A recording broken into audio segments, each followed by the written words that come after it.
JDS ಮಾಜಿ ಶಾಸಕರ ವಿರುದ್ಧ ಅಕ್ರಮ ಸಂಬಂಧದ ಆರೋಪ ಕೇಳಿ ಬಂದಿದೆ. ಮಾಜಿ ಸಿಎಂ ಕುಮಾರಸ್ವಾಮಿಗೆ ನೊಂದ ಪತಿರಾಯ ದೂರು ಕೊಟ್ಟಿದ್ದಾರೆ. ಮಳವಳ್ಳಿ ಮಾಜಿ ಶಾಸಕರ ವಿರುದ್ಧ ಅಕ್ರಮ ಸಂಬಂಧದ ಆರೋಪ ಕೇಳಿಬಂದಿದೆ. ಈ ಹಿನ್ನೆಲೆಯಲ್ಲಿ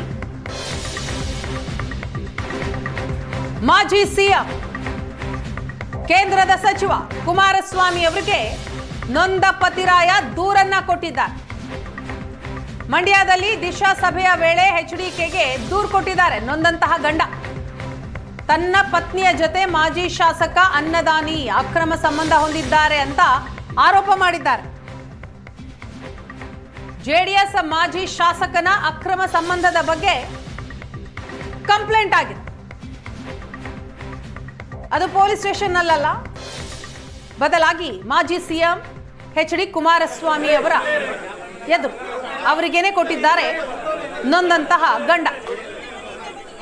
ಮಂಡ್ಯದಲ್ಲಿ ದಿಶಾ ಸಭೆ, ಆ ಸಭೆಗೆ ಕುಮಾರಸ್ವಾಮಿ ಅವರು ಆಗಮಿಸಿದಂತಹ ಸಂದರ್ಭ ತನ್ನ ಪತ್ನಿಯ ಜೊತೆ ಮಾಜಿ ಶಾಸಕ ಅನ್ನದಾನಿ ಅಕ್ರಮ ಸಂಬಂಧ ಹೊಂದಿದ್ದಾರೆ ಅನ್ನುವಂತಹ ಆರೋಪ ಮಾಡಿದ್ದಾರೆ.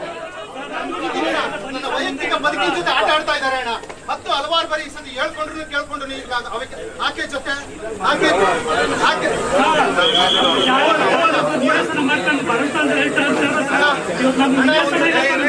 ಒಂದ್ಸತಿ ಬಂದಿದ್ದೆ ಅಣ್ಣ. ನಿಮ್ ಕಾಲ್ ಮುಗಿತೀನಿ ಅಣ್ಣ.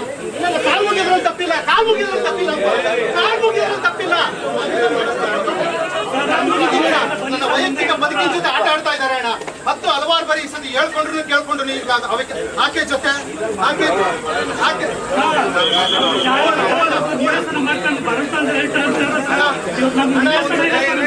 ಒಂದ್ಸತಿ ಬಂದಿದ್ದೆ ಅಣ್ಣ. ಅಣ್ಣ ನಿಮ್ ಕಾಲ್ ಮುಗಿತೀನಿ ಅಣ್ಣ. ಕಾಲ್ ಮುಗಿದ್ರಲ್ಲಿ ತಪ್ಪಿಲ್ಲ, ಕಾಲ್ ಮುಗಿದ್ರಲ್ಲಿ ತಪ್ಪಿಲ್ಲ, ಕಾಲ್ ಮುಗಿದ್ರಲ್ಲಿ ತಪ್ಪಿಲ್ಲ. ನನ್ನ ವೈಯಕ್ತಿಕ ಬದುಕಿನ ಜೊತೆ ಆಟ ಆಡ್ತಾ ಇದ್ದಾರೆ ಅಣ್ಣ. ಮತ್ತು ಹಲವಾರು ಬಾರಿ ಸತಿ ಹೇಳ್ಕೊಂಡ್ರು ಆಕೆ ಜೊತೆ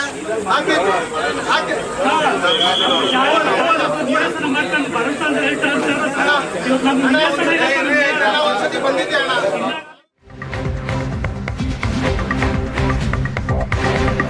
ಮಾಜಿ ಶಾಸಕರ ಜೊತೆ ಅಕ್ರಮ ಸಂಬಂಧಕ್ಕೆ ಬೇಸತ್ತ ಪತಿರಾಯ.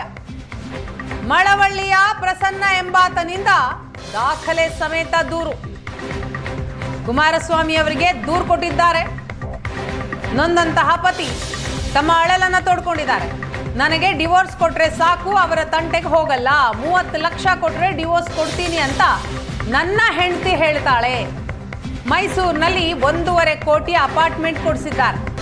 ಅಕ್ರಮ ಸಂಬಂಧದ ಬಗ್ಗೆ ಅನ್ನದಾನಿಗೆ ಹೇಳಿದ್ರೆ ಬೆದರಿಕೆ ಹಾಕ್ತಾರೆ. ಪ್ರತಿದಿನ ನನ್ನ ಪತ್ನಿ ಜೊತೆ ಗಂಟೆಗಟ್ಟಲೆ ಫೋನ್ನಲ್ಲಿ ಮಾತಾಡ್ತಾರೆ. ದೂರು ನೀಡಿದ್ರೆ ನನ್ನ ಮೇಲೇನೆ ಮಾನನಷ್ಟ ಮೊಕದ್ದಮೆ ಹೂಡಿದ್ದಾರೆ. ನನ್ನ ಹೆಂಡತಿ ಇನ್ನೊಬ್ಬನ ಜೊತೆ ಇದ್ರೆ ಹೇಗ್ ಸಹಿಸ್ಕೊಳ್ಳೋದು? ನನಗೆ ವಿಚ್ಛೇದನೆ ಕೊಟ್ರೆ ಸಾಕು ಅಂತ ನೊಂದ ಪತಿ ಪ್ರಸನ್ನ ಕುಮಾರಸ್ವಾಮಿ ಅವರ ಬಳಿ ಅಂಗಲಾಚ್ತಾರೆ. ನ್ಯಾಯ ಕೊಡಿಸ್ತೇನೆ ಅಂತ ಹೇಳಿದ್ದಾರೆ ಕುಮಾರಸ್ವಾಮಿ ಅವರು ಅಂತಲೂ ಕೂಡ ಪ್ರಸನ್ನ ಹೇಳ್ತಾರೆ. ಕುಮಾರಣ್ಣ ಅವರಿಗೆ ನಾನು ಮನವಿ ಕೊಟ್ಟಿದ್ದೇನೆ ಅಂದ್ರೆ, ಮಳವಳ್ಳಿ ಮಾಜಿ ಶಾಸಕರಾದ ಡಾಕ್ಟರ್ ಕೆ ಅನ್ನದಾನಿ ಅವರು ಹಾಗೂ ನಾನು ಮದುವೆ ಆದಂತ ಹುಡುಗಿ ವಿದ್ಯಾಲಕ್ಷ್ಮಿಗೂ ಅಕ್ರಮ ಸಂಬಂಧ ಇತ್ತು ಸರ್. ಅದರ ವಿಚಾರವಾಗಿ ಕುಮಾರಣ್ಣ ಅವ್ರ ಹತ್ರ ಮನವಿ ಮಾಡಿಕೊಂಡು ನನಗಾಗಿರೋ ಕಷ್ಟದ ಬಗ್ಗೆ ಪರಿಹಾರ ಕೊಟ್ಟು ದಯವಿಟ್ಟು ನನಗೊಂದು ನ್ಯಾಯ ಕೊಡಿಸಿ ಅಂತ ಕುಮಾರಣ್ಣ ಅವ್ರನ್ನ ಕೇಳ್ಕೊಂಡೋಗಿ ಬಂದು ಮನವಿ ಕೊಟ್ಟಿದ್ದೀನಿ ಸರ್.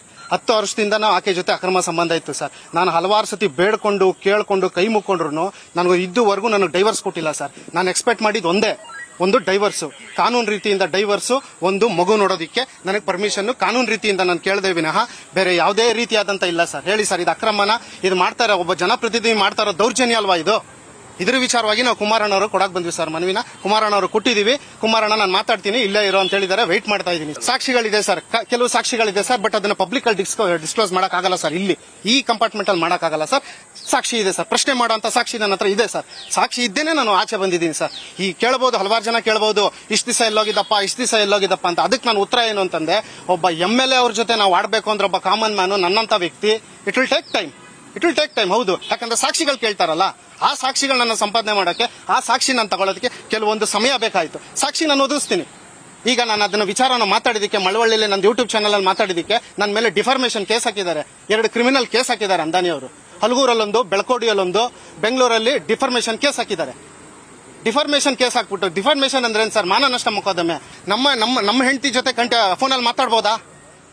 1 ದಿನ, 2 ದಿನ, 1 ತಿಂಗಳು, 2 ತಿಂಗಳು, 3 ತಿಂಗಳು, 6 ತಿಂಗಳು, ವರ್ಷಾನ್ಗಟ್ಲೆಯಿಂದ ಫೋನಲ್ಲಿ ಮಾತಾಡ್ಬೋದು. ಒಬ್ರು ಶಾಸಕರು ಬೆಂಗಳೂರಲ್ಲಿ ನನ್ನ ಮನೇಲಿರೋ ನನ್ನ ಹೆಂಡತಿ ಜೊತೆ ನಾನು ಇಲ್ದೇ ಇರೋ ಟೈಮಲ್ಲಿ ಹಲವಾರು ರೀತಿ ಸಾಕ್ಷಿಗಳಿದೆ, ಕೊಡ್ತೀನಿ, ಅದು ಕಾಲ್ ಡೀಟೇಲ್ಸ್ ಇದೆ, ನನ್ನ ಹತ್ರ ಕೊಡ್ತೀನಿ, ಪ್ರಶ್ನೆ ಮಾಡ್ಬೋದು. ಯಾಕೆ ಸರ್ ಅದನ್ನ ಕೇಳಿದಕ್ಕೆ ನನ್ನ ದುಡ್ಡು ಕೊಟ್ಟು ಕೊಂಡ್ಕೊಳ್ಳೋಕೆ ನೋಡಿದ್ರು, ನಾನು ಅದಕ್ಕೆಲ್ಲ ಆಗಲ್ಲ ಅಂತಂದೆ, ಅದಕ್ಕೆಲ್ಲ ನಾನು ಒಪ್ಪೋದಿಲ್ಲ ಅಂತಂದೆ. ದುಡ್ಡಿಗೇನಕ್ಕೆ ಒಪ್ಕೋಬೇಕು? ನಮ್ಮನ್ನ ನಾವು ಮಾರ್ಕೋಬೇಕಾ ಇವ್ರು ಮಾಡಿರೋ ಅನಾಚಾರಕ್ಕೆ? ನಾನು ಅದನ್ನ ಪ್ರಶ್ನೆ ಮಾಡಿದ್ದಕ್ಕೆ ಹಲವಾರು ಬರ್ಸಲ್ಲಿ ನನಗೆ ಫೋನ್ಗಳು, ಥ್ರೆಟ್ನಿಂಗ್ ಕಾಲ್ಸ್, ಮೆಸೇಜ್ಗಳು. ಕುಮಾರಣ್ಣ ಈ ಬಗ್ಗೆ ಡೀಟೇಲ್ಸ್ ಕೊಡ್ತಾರೆ ನಮ್ಮ ಮಂಡ್ಯ ಪ್ರತಿನಿಧಿ ನಂದನ್, ಇದೀಗ ನಮ್ಮ ಜೊತೆ ಫೋನ್ ಸಂಪರ್ಕದಲ್ಲಿದ್ದಾರೆ. ನಂದನ್, ಏನಿದು ಮಾಜಿ ಶಾಸಕರ ಜೊತೆ ಅಕ್ರಮ ಸಂಬಂಧ ಹೊಂದಿದ್ದಾರೆ ನನ್ನ ಹೆಂಡತಿ ಅಂತ ಪ್ರಸನ್ನ ಅವರು ಗಂಭೀರ ಆರೋಪ ಮಾಡ್ತಾ ಇದ್ದಾರೆ. ಏನೆಲ್ಲ ಸಾಕ್ಷ್ಯವನ್ನ ಅವ್ರು ಕೊಡ್ತಾ ಇರೋದು, ಏನ್ ಹೇಳ್ತಾರೆ ಒಟ್ಟಾರೆಯಾಗಿ, ಈಗ ಏನಾಗ್ಬೇಕಂತೆ? ವೀಣಾ, ಇವತ್ತು ಜಿಲ್ಲಾ ಪಂಚಾಯಿತಿಯಲ್ಲಿ ದಿಶಾ ಸಭೆಯನ್ನ ಆಯೋಜನೆ ಮಾಡಲಾಗಿತ್ತು. ಅದರ ಅಧ್ಯಕ್ಷತೆ ವಹಿಸಿದಂತಹ ಕೇಂದ್ರ ಸಚಿವರಾದಂತಹ ಕುಮಾರಸ್ವಾಮಿ ಅವರು ಕೂಡ ಜಿಲ್ಲಾ ಪಂಚಾಯತಿ ಬಳಿ ಬಂದಂತಹ ಸಂದರ್ಭದಲ್ಲಿ ಒಂದು ಹೈಡ್ರಾಮಾ ನಡೆಯುತ್ತೆ. ಮಳವಳ್ಳಿಯ ಕೊಡಗಳ್ಳಿಯ ನಿವಾಸಿಯಾಗಿರ್ತಕ್ಕಂಥ ಪ್ರಸನ್ನ ಅವರು ಒಂದು ಗಂಭೀರ ಆರೋಪವನ್ನ ಮಾಡಿ ಮಾಜಿ ಶಾಸಕ ಅಂದಾನಿ ವಿರುದ್ಧ ಎಚ್.ಡಿ. ಕುಮಾರಸ್ವಾಮಿ ಅವರಿಗೆ ದೂರು ಕೂಡ ಸಲ್ಲಿಸುವಂತದ್ದು. ಅಂದ್ರೆ ಅಂದಾನಿ ಅವರು ತನ್ನ ಪತ್ನಿಯ ಜೊತೆಗೆ ಅಕ್ರಮ ಸಂಬಂಧವನ್ನ ಹೊಂದಿದ್ದಾರೆ ಅನ್ನುವಂತ ಆರೋಪವನ್ನ ಅವರು ಮಾಡುವಂತದ್ದು. ಅಂದ್ರೆ ಕಳೆದ 10 ವರ್ಷಗಳಿಂದ ಅಕ್ರಮ ಸಂಬಂಧವನ್ನ ನನ್ನ ಪತ್ನಿಯ ಜೊತೆ ಹೊಂದಿದ್ದಾರೆ. ಅವರು ಯಾವುದೇ ರೀತಿಯ ಕೆಲಸ ಮಾಡದೇ ಇದ್ರು ಕೂಡ ಅವರ ಹೆಸರಲ್ಲಿ 1.5 ಕೋಟಿಯ ಅಪಾರ್ಟ್ಮೆಂಟ್ ಅನ್ನು ಕೂಡ ಮೈಸೂರಿನಲ್ಲಿ ಕೊಡ್ಸಿರ್ತಕ್ಕಂಥದ್ದು. ಪ್ರತಿನಿತ್ಯವೂ ಕೂಡ ಗಂಟಾನುಗಟ್ಲೆ ನನ್ನ ಪತ್ನಿಯ ಜೊತೆಗೆ ಅವರು ಫೋನ್ ನಲ್ಲಿ ಮಾತನಾಡುವಂಥದ್ದು. ಅದರ ಕಾಲ್ ಡೀಟೇಲ್ಸ್ ಎಲ್ಲವೂ ಕೂಡ ಅವರು ಒಂದು ಡೇಟಾವನ್ನ ತೆಗೆದು ಮಾಧ್ಯಮಗಳಿಗೆ ಬಿಡುಗಡೆ ಮಾಡ್ತಾ ಇದ್ರು. ಅಂದ್ರೆ ಅಪಾರ್ಟ್ಮೆಂಟ್ ಏನಿದೆ ಮೈಸೂರಿನಲ್ಲಿ, ಈಗ ಸದ್ಯ ಗಂಡ ಹೆಂಡತಿ ಇಬ್ರು ಕೂಡ ಬೇರೆ ಆಗಿದ್ದಾರೆ. ಆ ಪತ್ನಿಯ ವಿರುದ್ಧ ಅಕ್ರಮ ಸಂಬಂಧದ ಆರೋಪ ಕೂಡ ಇರುವಂತದ್ದು. ಆ ನಿಟ್ಟಿನಲ್ಲಿ ಏನು ಅವರ ಹೆಸರಿನಲ್ಲಿ ಇರ್ತಕ್ಕಂಥ ಅಪಾರ್ಟ್ಮೆಂಟ್ ಏನಿದೆ, ಅಪಾರ್ಟ್ಮೆಂಟ್ ಗೆ ಪ್ರತಿನಿತ್ಯವೂ ಕೂಡ ಅಂದಾನಿ ಅವರು ತಮ್ಮದೇ ವೈಯಕ್ತಿಕ ಕಾರ್ನಲ್ಲಿ ಹೋಗುವಂತದ್ದು, ಅಲ್ಲಿ ಕಾರ್ ನಿಲ್ಲಿಸಿ ಅಲ್ಲಿ ಅಪಾರ್ಟ್ಮೆಂಟ್ ನ ಮನೆಗೆ ತೆರಳುವಂತದ್ರ ಬಗ್ಗೆ ಅವರು ಮಾಹಿತಿಯನ್ನ ಕಲೆ ಹಾಕಿರ್ತಕ್ಕಂಥದ್ದು. ಅಲ್ಲಿ ಪಾರ್ಕಿಂಗ್ ಮಾಡಲಾದ ಕಾರ್ಗಳ ಫೋಟೋಗಳನ್ನು ಕೂಡ ಅವರು ಬಿಡುಗಡೆ ಮಾಡಿರ್ತಕ್ಕಂಥದ್ದು. ಈ ಬಗ್ಗೆ ಸಾಕಷ್ಟು ಬಾರಿ ಅವರು ಅಂದಾನಿ ಅವರು ಮತ್ತೆ ಅಂದಾನಿ ಅವರ ವಿರುದ್ಧ ಸಾಕಷ್ಟು ಬಾರಿ ದೂರನ್ನು ಕೂಡ ಕೊಟ್ಟರು ಕೂಡ ಯಾವುದೇ ರೀತಿಯ ಪ್ರಯೋಜನ ಆಗಿಲ್ಲ. ಅದೇ ಯಾವಾಗ ಇದನ್ನ ಬಹಿರಂಗವಾಗಿ ಮಾತನಾಡ್ಲಿಕ್ಕೆ ಶುರು ಮಾಡಿದ್ರು, ಆ ಸಂದರ್ಭದಲ್ಲಿ ಪ್ರಸನ್ನ ವಿರುದ್ಧ ಅಂದಾನಿ ಅವರು ಮಾನನಷ್ಟ ಮೊಕದ್ದಮೆಯನ್ನು ಕೂಡ ಹಾಕಿರ್ತಕ್ಕಂಥದ್ದು. ಇದು ಸಾಕಷ್ಟು ಅಸಮಾಧಾನವನ್ನ ಹೊರಹಾಕುವಂತೆ ಮಾಡ್ತಾ ಇದೆ. ಅಂದ್ರೆ ಇನ್ನೊಬ್ಬರ ಹೆಂಡತಿಗೆ ಅವರು ಪ್ರತಿನಿತ್ಯ ಕಾಲ್ ಮಾಡಿ ಗಂಟಾನುಗಟ್ಲೆ ಮಾತನಾಡ್ತಾರೆ. ಅವರು ಅದನ್ನ ಪ್ರಶ್ನೆ ಮಾಡಿದಂತವ್ರ ವಿರುದ್ಧ ಮಾನನಷ್ಟ ಮೊಕದ್ದಮೆ ಹಾಕುವಂತದ್ದು. ಅಂದ್ರೆ ಈಗ ಪ್ರಸನ್ನ ಅವರು ಈ ಬೆಳವಣಿಗೆಗಳಿಂದ ಬೇಸತ್ತಿದ್ದಾರೆ. ಪತ್ನಿಯಿಂದ ವಿಚ್ಛೇದನ ಸಿಕ್ಕಿದ್ರೆ ಸಾಕು ಅನ್ನುವಂತ ಪರಿಸ್ಥಿತಿಗೆ ತಲುಪಿರ್ತಕ್ಕಂಥದ್ದು. ಎಷ್ಟು ದಿನದಿಂದ ಈ ರೀತಿ ಅಕ್ರಮ ಸಂಬಂಧ ಹೊಂದಿದಾರಂತೆ ಒಂದು, ಜೊತೆಗೆ ಇವತ್ತು ಕುಮಾರಸ್ವಾಮಿ ಅವರ ಬಳಿ ಏನಂತ ಬೇಡ್ಕೊಂಡ್ರು ಪ್ರಸನ್ನ?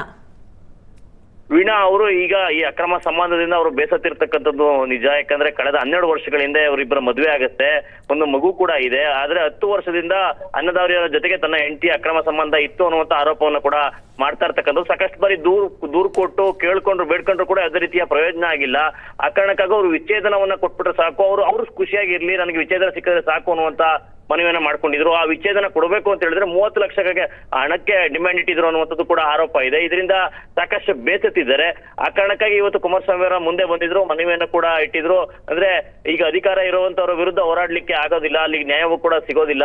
ಪ್ರಶ್ನೆ ಮಾಡಿದ್ರೆ ತನ್ನ ವಿರುದ್ಧವೇ ಒಂದು ಡೆಫಾಮೇಷನ್ ಕೇಸನ್ನ ಹಾಕಿ ಎದುರಿಸುವಂತ ಕೆಲಸಗಳನ್ನ ಮಾಡ್ತಾರೆ. ಆ ಕಾರಣಕ್ಕಾಗಿ ನೀವು ನ್ಯಾಯ ಕೊಡಿಸಿ, ನನಗೆ ವಿಚ್ಛೇದನ ಕೊಡಿಸ್ಬಿಟ್ರೆ ಸಾಕು ಅನ್ನುವಂತ ಮನವಿಯನ್ನ ಕೂಡ ಮಾಡಿರ್ತಕ್ಕಂಥದ್ದು. ವೀಣಾ, ಕುಮಾರಸ್ವಾಮಿ ಅವರು ಏನು ಆಶ್ವಾಸನೆ ಕೊಟ್ಟಿದ್ದಾರೆ ನಂದನ್ ಪ್ರಸನ್ನ ಅವ್ರಿಗೆ?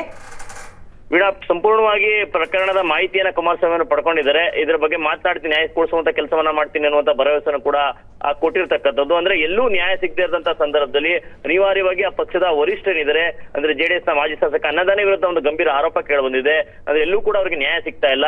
ಎಲ್ಲೋ ಒಂದ್ ಕಡೆ ಪಕ್ಷದ ವರಿಷ್ಠ ನಾಯಕರಾದಂತ ಕುಮಾರಸ್ವಾಮಿ ಅವರ ಬಳಿ ನ್ಯಾಯ ಸಿಗ್ಬೋದು ಅನ್ನುವಂತ ಭರವಸೆಯಿಂದ ಇವತ್ತು ಬಂದು ಪ್ರಸನ್ನ ಅವರು ಅವರ ಮುಂದೆ ಒಂದು ಮನವಿಯನ್ನ ಕೂಡ ಮಾಡಿರ್ತಕ್ಕಂಥದ್ದು. ಆ ನಿಟ್ಟಿನಲ್ಲಿ ಕುಮಾರಸ್ವಾಮಿ ಅವರು ಕೂಡ ನ್ಯಾಯ ಕೊಡಿಸುವಂತ ಭರವಸೆಯನ್ನ ಕೊಟ್ಟು ಸಭೆಯನ್ನ ಮುಂದುವರಿಸುವಂತ ಪ್ರಯತ್ನ ಕೂಡ ಮಾಡಿದ್ರು. ವೀಣಾ, ಥ್ಯಾಂಕ್ ಯು ನಂದನ್ ತಮ್ಮೆಲ್ಲ ಡೀಟೇಲ್ಸ್ಗಾಗಿ.